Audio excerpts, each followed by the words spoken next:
Before we get into how to conduct a trash count, let's do some quick maths.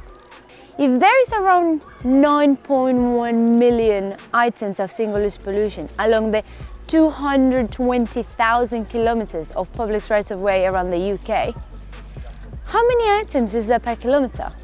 Don't worry about it, you can use a calculator. It works out as an average of 41 items per kilometer. But hang on a second.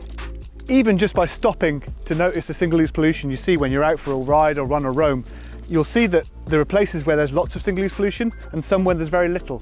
That's why the trash count is so important, to establish where it is so we can make a plan to go and get it. Trash counts are what they say on the tin. Go out and count any items of single-use pollution that you encounter. What we're looking at here is the average amount that we find over a certain distance and where hotspots of this single-use pollution occurs. This tells us about how much there is out there and how it's distributed along a trail. Doing a trash count is very easy. You only have to follow 4 steps. First, we want to get out and start recording our distance. We want to know how far we go. We always use commute for this. Step 2. As we walk, we want to start counting how many items of single-use pollution we see on our path and 3 meters on the side, but no further than 3 meters. Step 3.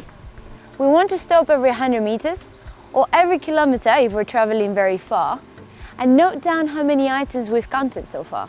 Step 4.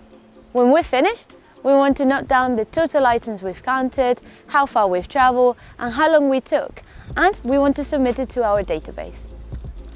Lots of people ask us, why don't you remove the single-use pollution you count? Well, truly, there's nothing stopping you.